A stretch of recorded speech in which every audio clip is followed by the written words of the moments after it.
Bueno, voy a presentar rápidamente. Él ha presentado las medallas, yo ahora voy a hablar de las cicatrices, de los éxitos y el crecimiento pero siempre he pensado, sabéis que soy una persona bastante crítica y el crecimiento tiene que ser con calidad, sin calidad no entiendo el crecimiento, ¿no? Cuando la presentación, yo en todos los sitios me presento porque digo, hombre, eres coordinador, y digo, no, yo soy médico, soy nefrólogo y soy el coordinador de trasplantes. No soy el coordinador de trasplantes que era nefrólogo y en su día hizo medicina. Yo creo que a la hora de situarse, a la hora de afrontar los problemas, esta escala no hay que perderla, ¿no? Porque yo como coordinador sigo pensando, yo he estado todo el tiempo en la cara B, que es la de la guardia, hay que decidir a quién le ponemos un riñón, hay que atender de la mejor forma posible. Como nefrólogo y bueno, pues ahora estoy en la faceta de coordinador. Y eso para mí no se me quiere olvidar que soy médico, nefrólogo y coordinador de trasplantes. Entonces voy a contar un poquillo cuál es la situación en la que yo, que me dedicaba a patología glomerular, pues vivía un poco desde fuera, a mí no me parecía bien, pero bueno, como tampoco este era mi problema, pues no me metía mucho, ¿no? Estaba metido en el mundo de la vasculitis, el lupus y estas cosas que sabéis, y pues cada uno está ahí en su mundillo, ¿no? Entonces, actualmente en la Comunidad Valenciana la asignación de órganos renales se realiza mediante programas especiales, que tenemos el programa PATI, que ha permitido que muchos pacientes hiperinmunizados se puedan trasplantar, el programa infantil, los dobles trasplantes, y luego está el intrahospitalario, pasando a un segundo nivel si no se encontraban receptores en la lista propia. Y este nivel, ¿esto tiene flecha? Aquí está. Este nivel intrahospitalario, ahí cada uno hacía un poco, bueno, cada uno y sigue haciendo un poco lo que considera, con un sistema de asignación de los órganos que yo juro que es el mismo que se hacía cuando yo era residente, con a veces el mismo papel y las mismas decisiones. Y además, otro problema que hay es que el que toma la decisión a veces es el nefrólogo que está de guardia, porque el responsable de trasplante no se lo localiza, y el nefrólogo de guardia, que en este caso podía ser yo, mi formación en ese momento para tomar una decisión sobre un antígeno prohibido, o si los MFI, que la mayoría no sabéis lo que es, y yo me lo tengo que estudiar porque además cada laboratorio tiene sus MFI y su punto de corte. En fin, hay una serie de patología, de terminología que se habla en el mundo del trasplante que al nefrólogo que está de guardia en ese momento pues no sabe ni de lo que le están hablando, ¿no? Entonces, está claro que el principio que debe regir todo este proceso debe ser, yo siempre he pensado en la equidad, independientemente de en qué lista está asignado el paciente. Entonces, cuando hablamos de equidad, que está representado aquí, no de igualdad, es que existe la misma posibilidad de inclusión en lista de todos los pacientes, solamente ya a la hora de incluirlos tenemos todos los mismos criterios, los nefrólogos, consideramos todos los pacientes de la igual forma a la hora de incluirlos o mandarlos a incluir en lista, los criterios de los urólogos son los mismos, la determinación de una calcificación en la arteria ilíaca para poder implantar ahí un riñón es la misma para todos los urólogos, el concepto de gordo, con esta gordofobia que nos ataca a todo el mundo. Entonces, hay muchos pacientes que son excluidos de la lista de espera por un criterio de índice de masa corporal basado en nadie sabe qué. La realización de HLA, el tiempo hasta la inclusión. Tenemos listas homogéneas para centros trasplantadores, número de pacientes en lista de espera por millón de población, ahora hablaremos un poco de esto. La capacidad que cada uno de los centros tiene en capacidad de trasplante por millón de población. Los criterios para trasplantar entre los diferentes centros actualmente no son los mismos y, al mismo tiempo, los criterios de aceptación renal en diferentes centros de 82 años, con 200 de albuminuria, hipertenso. No, yo ese no lo quiero. Y entonces resulta que en el hospital de al lado, que está a lo mejor a 50 kilómetros, sí que lo aceptan. Y esto, pues, es una característica diferencial, ¿no? Pero que a veces es así, ¿no? Y luego, por otro lado, no existe la misma capacidad logística de realizar trasplante renal según en diferentes centros. Actualmente hay algún centro trasplantador, y mi jefe lo sabe, que no dispone de anestesistas todos los días del año para poder realizar un trasplante renal, porque no hay. Y no estamos en lista, la actividad de trasplante se considera que es una actividad voluntaria a la cual uno se apunta si quiere, está dentro de la cartera del servicio, pero no se puede obligar a la gente a que venga a las 2 de la mañana o un domingo o el día de... pues siempre es la buena voluntad y esto a veces sobrecae, el peso cae en el coordinador, es que es como si fuera mi madre la que hay que trasplantar. Bueno, porque me lo pides tú, iré, ¿no? Entonces, aparte de la retribución que va a recibir por eso, pues es un favor a nivel personal que te hacen y eso no puede ser así. Entonces, en cuanto al análisis de la situación de la lista de espera, otra cosa graciosa es que cuando Rafa el otro día nos presentó, los datos que tiene la ONT son que hay 330 pacientes en la lista de espera y los datos preguntados centro por centro y al centro inmunológico y al nuestro, de cuántos tenemos, pues hay 559. Esto eran a finales de noviembre del año pasado. ¿Qué quiere decir esto? Que ni siquiera tenemos un sistema uniforme de comunicación a nivel nacional, ni siquiera autonómico, de qué número de pacientes tenemos activos en la lista de espera. Y entonces, la lista de espera, el número de pacientes por millón de población en función del número de hospitales que cada uno tiene asignados a su centro trasplantador. Entonces, aquí tenéis la situación que es, y hay alguna situación un poco llamativa, como es el PESET, que tiene pacientes asignados de Alcoy y de Manises que se estaban remitiendo para su inclusión en lista de espera cuando los centros extractores en esos dos hospitales no eran los mismos. Así como podéis ver que pues hay una diferencia importante entre los diferentes centros trasplantadores. Especialmente hospitales que llevan más tiempo con listas de espera, aquí se nutren de un montón de pacientes que son retrasplantes, porque de hecho una de las causas más frecuentes de inclusión en lista de espera de trasplante es el fallo del trasplante y habitualmente todos estos pacientes que se han trasplantado en un centro se van a quedar en esa lista, independientemente de dónde vayan, ya hace que estas listas se nutran de más pacientes. Yo con la que sí que me puedo saber es cuál es la situación de la lista de espera, que actualmente tenemos que son 78 a fecha de ayer, pero cuando miras el número de pacientes realmente en situación de MO real que tenemos, pues son 24. Y la situación es que a fecha de ayer, entre riñones que nos han ofrecido y riñones que nos han generado, por delante nuestro han pasado 18. 18 riñones que o nos han ofrecido o que nosotros hemos generado que no se han podido poner porque no tenemos pacientes en nuestra lista de espera para poder trasplantarlos. Esto, respecto a los datos que ha presentado Rafa, habéis visto que el año pasado por estas alturas Elche había hecho 1, este año ha hecho 6. Nosotros, en la medida de lo posible, en lo que es Alicante, si tenemos 2 centros trasplantadores y 2 listas de espera, intentar funcionar como una lista única y poner el mejor riñón al mejor candidato dentro de la provincia, en la medida de lo posible. Pero la situación real y patética es que realmente tenemos pocos pacientes en MO con un 0% de PRA, de estos que no habría que hacerle ni la prueba cruzada, como hemos dicho, porque hay muchos problemas logísticos a la hora de incluir a los pacientes en lista de espera, ¿no? Y es que esto es un recorte que hice ayer, y entonces aquí no sé si ve esto, aquí están la situación de los diferentes antígenos y el PRA. Entonces aquí veis esta línea que estoy haciendo, cuando buscas un receptor, esto es un salto, es una dificultad espectacular encontrar algún paciente que no tengas con una tasa elevada de anticuerpos a la hora de trasplantar, con lo cual tú puedes presentar que esta es tu lista, pero realmente de esta lista trasplantable, pues al final tienes la mitad, y de los de la mitad a uno le falta la ergometría, a otro le falta que lo vea el anestesista, a otro falta que estaba el perro mal y no me viene bien venir a trasplantarme, en fin, un montón de cosas que hace que realmente sean muy pocos los pacientes realmente activos, y esto es una cosa que todos los nefrólogos y los que estáis de guardia lo sabéis perfectamente. Esto es la misma situación en la lista de Elche. Y como decía Rafa, si somos unos campeones en donantes y en trasplantes somos campeones. Estos son los datos que ha presentado. Y entonces, a nivel, para compararnos con otros, la media del Estado español estamos en 71,7 y a nivel en 2023, a nivel renal, estamos un poco por debajo de la media. Mientras que en otros programas de trasplante, pues esta es la situación que hay. No me voy a detener mucho en esto porque vamos. Entonces sí que podemos comparar todo lo que es el corredor mediterráneo, que yo le llamo, ¿no? Entonces el corredor mediterráneo, pues veis que hay unas diferencias muy significativas. Nosotros estamos por debajo de la media del Estado español, 76,8. Comunidades como Cataluña, que tienen una organización mejor estructurada de la lista y de asignación de pacientes, probablemente mejor, y una capacidad de tener más pacientes en lista de espera. Ellos creo que tenían 1000 y pico, el otro día estuve en una reunión, actualmente activos para poder trasplantar tienen 1000 y pico, por eso muchos pacientes nuestros que se llama el corredor mediterráneo, pues acaban en este corredor mediterráneo, aunque va lento, y curiosamente esta noche nos ha tardado 8 horas en llegar un riñón desde Barcelona a Alicante, alucinante, es alucinante, porque como es por la noche y no hay Vueling, pues no lo meten en el avión, y tarda 8 horas, y la prueba cruzada no se puede empezar a hacer hasta que no te llega el riñón, con la sangre del receptor, con lo cual hemos acudido 4 horas más de isquemia fría a ese riñón, porque el corredor mediterráneo es realmente lento.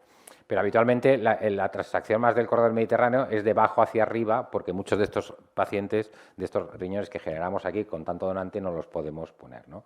Con lo cual, claramente hay un ámbito de mejora, ¿no? Entonces, de hecho, ya en la primera reunión, cuando yo empecé con la coordinación, una reunión que hubo en el PESET, creo que tú estabas, Asun, que vino Beatriz a pegarnos un chorreo allí. Fue una reunión de chorreo. Yo, la primera, hola, soy el nuevo y tal, no sé qué, todo con mucha elegancia. Luego nos fuimos a comer una paella, una falla que era sobre el trasplante y tal, jijijojo, pero fue una reunión de chorreo. Nos hemos intentado poner las pilas, sobre todo en temas de historia controlada. Entonces, estos eran los pacientes que el año pasado generamos y enviamos fuera y los que recibimos, como podéis ver, tenemos un claro déficit y estos donde van es a Madrid o a Cataluña. Entonces, los catalanes que siempre se quejan que les falta de todo y ellos les tenemos que dar más, en este caso no se pueden quejar porque les damos más cosas que recibimos de ellos, ¿no? Y esta situación durante este año 2023 en la Comunidad Valenciana, después del chorreo, pues yo creo que hemos mejorado un poco, ¿no? Como seguimos generando mucho, seguimos mandando muchos órganos fuera, pero no tantos como recibíamos, aunque Cataluña y Madrid pues siguen siendo, pues por razones históricas y que podemos discutir tomando una cerveza, centros que reciben más que dan.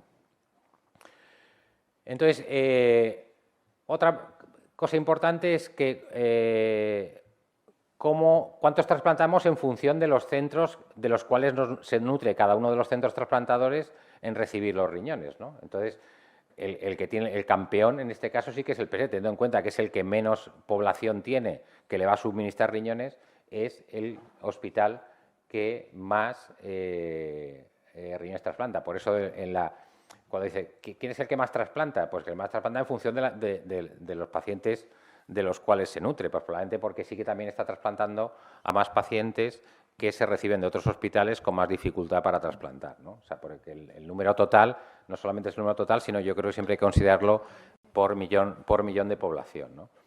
En cuanto a pacientes en lista de espera, esto ya se equilibra, porque claro, como el PSET, por ejemplo, perdona que siempre esté hablando del PSET, pero es que es el ejemplo más paradigmático, como además estaba asumiendo los pacientes de Alcoy y de Manises, pues entonces se sitúa en la media nacional y entonces sí que la FE sí que se sitúa por encima de la media nacional.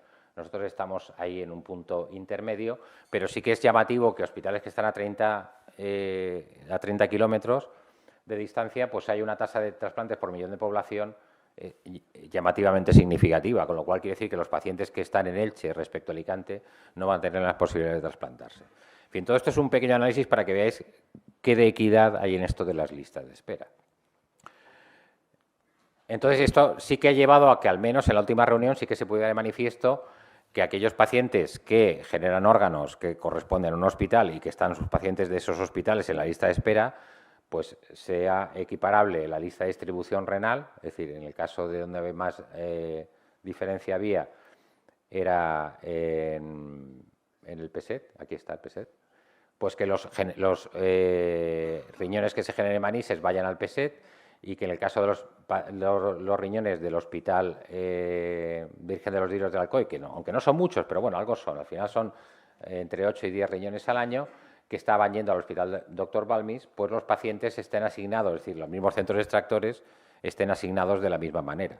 Esto supongo que será efectivo a partir de ya. Podemos, ya que estamos aquí con los nefrólogos, que me lo han preguntado algunos, podemos considerar, y así le mandé a Asun la presentación esta para que también estuviera al tanto de esta situación. Esto hará que también todo el mundo se ponga las pilas, ¿eh?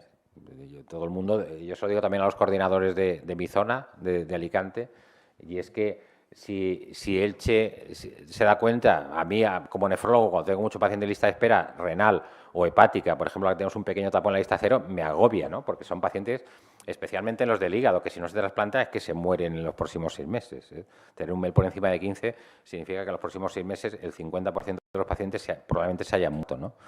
Entonces, un coordinador también tiene que promover la generación de órganos o buscarlos de forma activa para que su lista de espera de su zona la haga suya y se ponga las pilas para la hora de buscar donantes, porque hay algunos hospitales que, con la gráfica que ha puesto, que es llamativo, teniendo en cuenta la población que tienen los pocos donantes. Es un tema de cultura, el tema de la historia controlada, y todo eso nos vamos a poner a trabajar, ¿no?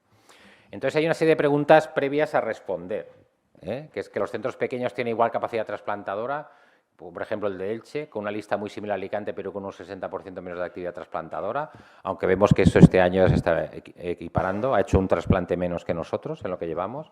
Yo soy de la idea de que si hay 200 trasplantadores y a veces nosotros por problemas logísticos no podemos poner, pues si hace falta hasta viaje al paciente o lo que haga falta con tal de no perder ese órgano y dar posibilidad a todos nuestros pacientes. ¿Cuántos pacientes, me gusta llamarlos hipersensibilizados, no sé si esto lo digo bien, pero yo les llamo los hipersensibilizados que no cumplen criterios de PATI, tenemos en las listas más amplias con poca posibilidad de trasplantarse, un montón. Y si no tenemos aumento de oferta de riñones a estos pacientes, no los vamos a poder trasplantar. ¿Por qué hay tanto paciente en CT no inmunológica, nefrológica, pendiente de pruebas?